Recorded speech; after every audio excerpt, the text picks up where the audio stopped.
안녕하세요. 바로그 닥터 고도일입니다. 원장님, 요즘 20대, 30대인데도 아침마다 허리가 뻣뻣해서 일어나기 힘들다는 분들이 진짜 많잖아요. 다들 그냥 몸이 좀 피곤한가 하고 넘기는데 이게 그냥 단순히 넘겨볼 문제가 아니라면서요?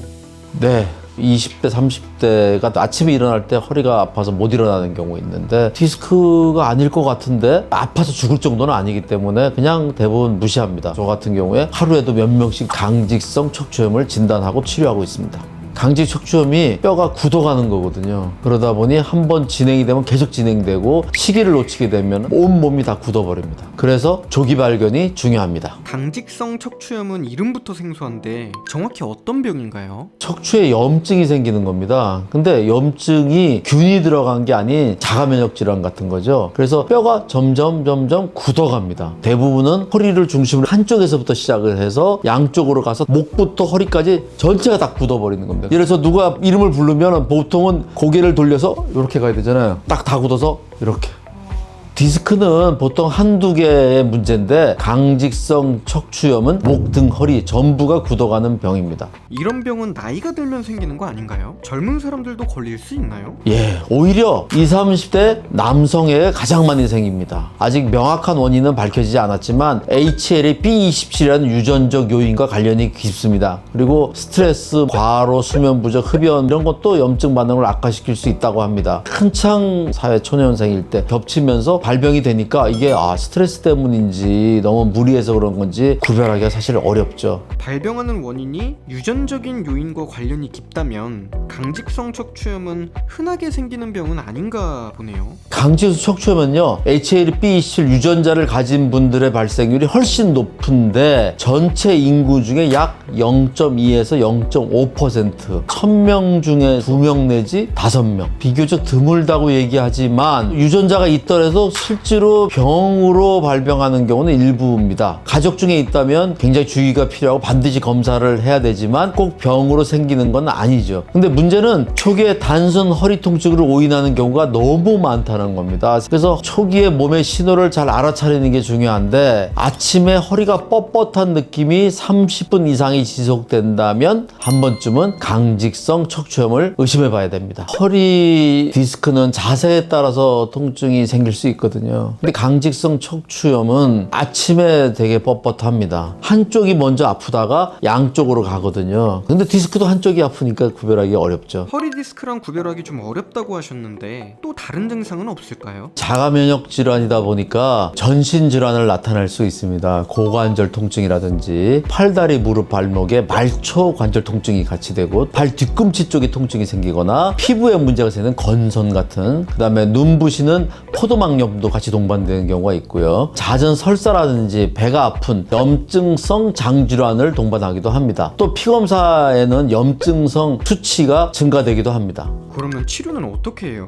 완치가 가능한 병인가요? 예, 완치는 좀 어렵긴 한데 사실 조기에 잡으면 충분히 일상생활이 가능합니다. 강직성 척추염은 환자마다 증상의 강도, 진행 속도가 다르기 때문에 일괄적인 치료법이 아니라 맞춤형 치료가 필요합니다. 이때 판단할 때 사용하는 대표적인 지수가 BASDAI, 강직성 척추염 질병 활성도 지수입니다. 이 지수는 환자가 직접 느끼는 피로, 통증, 관절, 뻣뻣함, 경직 강도를 0에서 10점까지 평가하는 6가지 질문으로 구성되어 있습니다. 이 점수가 높을수록요, 염증이 활발하게 진행 중이라는 뜻이고 낮을수록 치료가 잘 된다는 신호입니다. 그래서 이 수치를 기준으로 치료 강도를 조절합니다. 그럼 경직 강도 점수가 높게 나왔을 때는 어떤 치료를 하게 되나요? 우선 1차 치료는요, 소염 진통제를 씁니다. 통증과 염증을 줄여서 환자가 움직일 수 있도록 하는 거죠. 근데 이것이 잘 조절이 안 되는 경우가 있거든요. 이럴 때는 생물학적 제재 치료를 고려합니다. 이 약은 염증을 일으키는 면역 신호를 직접 차단하기 때문에 통증뿐 아니라 척추가 굳어가는 진행 자체를 늦추는 효과가 있습니다. 약물 치료로요, 염증을 줄여주고 스트레칭과 자세 교정을 병행해야 됩니다. 특히 꾸준한 운동이 정말 중요합니다. 오랫동안 누워있거나 활동을 줄이면 척추가 더 빨리 굳습니다. 그래서 잘 움직이는 것이 치료라고 말씀드립니다.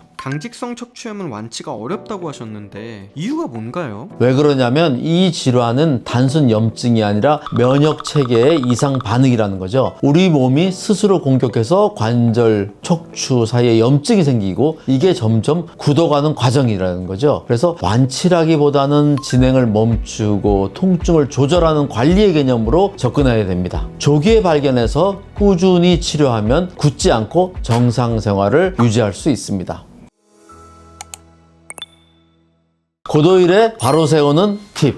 첫 번째, 아침 기상 후 허리가 뻣뻣함이 30분 이상 지속된다면 병원 진료가 필수입니다. 단순 근육통은 스트레칭으로 금방 풀립니다. 근데 30분 이상 지속된다면 염증성 통증일 가능성이 높습니다. 두 번째, 강직성 척추염 수치로 상태를 주기적으로 확인하세요. 주관적인 증상 변화를 수치로 관리하는 게 치료의 핵심입니다. 세 번째, 바른 자세를 유지하고 꾸준하게 움직이세요. 관절 유연성을 유지하고 하루 10분이라도 꾸준히 움직이는 습관이 척추를 지켜줍니다.